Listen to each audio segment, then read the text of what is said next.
New reports that under the Trump administration, the U.S. military has spent nearly $200,000 at Trump's resort in Scotland. We turn now to Senator Gary Peters. He's the top Democrat on the Homeland Security and Government Affairs Committee, calling for an independent investigation and new legislation. What are you calling for?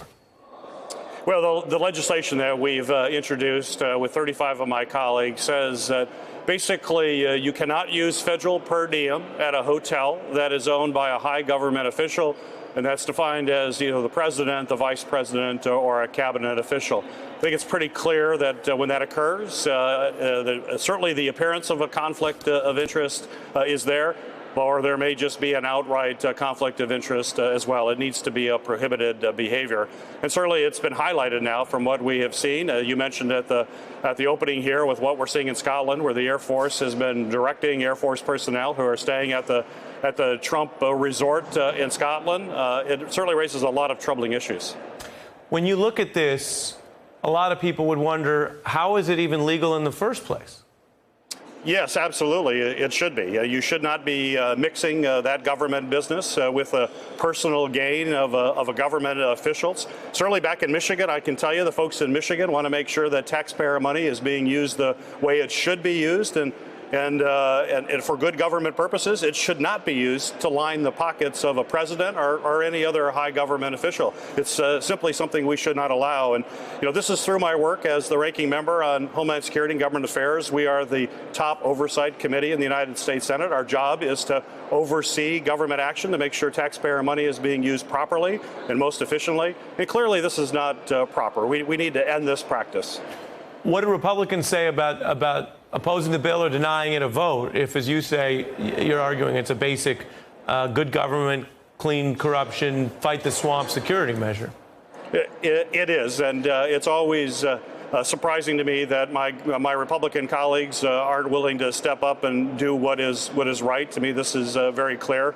We need to maintain trust in the government. Maintaining the integrity of the governmental process and elected officials should be first and foremost on their mind.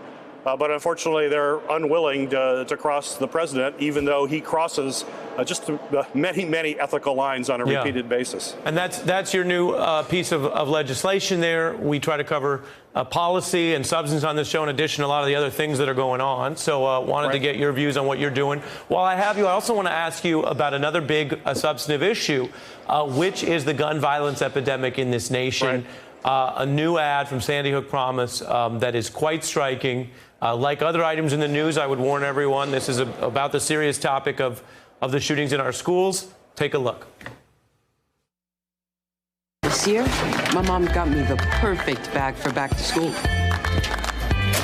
These colorful binders help me stay organized. These headphones are just what I need for studying. These new sneakers are just what I need for the new year. This jacket is a real must-have. My parents got me the skateboard I wanted. It's pretty cool. These scissors really come in handy in art class. These colored pencils, too. These new socks, they can be a real lifesaver.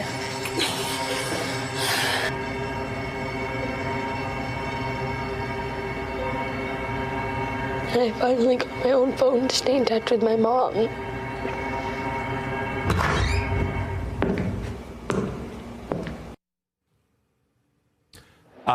It's tough to watch. It's not the first time I've watched it today, and it's tough. What do you think must be said and done to get more people's attention? And do you welcome an effort like this? And what are you doing? I do welcome an effort. We have to keep this front and center in people's minds. This epidemic of gun violence that we see. And certainly that video pulls at everybody's heartstring, and the terror that those children fear and what we've seen in these horrific incidents.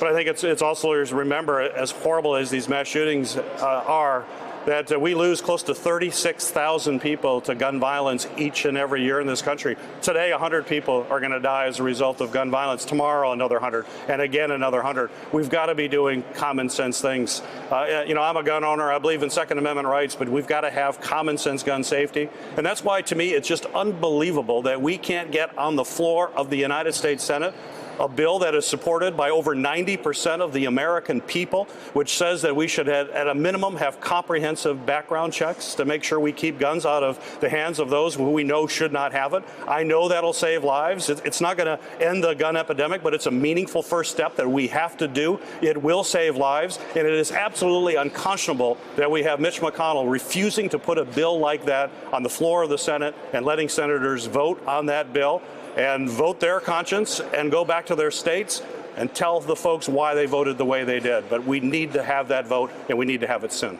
Wanted to get your view on that. Senator Gary Peters, thanks for joining us tonight. Thank you. Great to be with you. Hey, I'm Ari Melber from MSNBC. You can see more of our videos right here, or better yet, subscribe to our YouTube channel below. You could have been anywhere in the world, but you're here with us, and we appreciate that.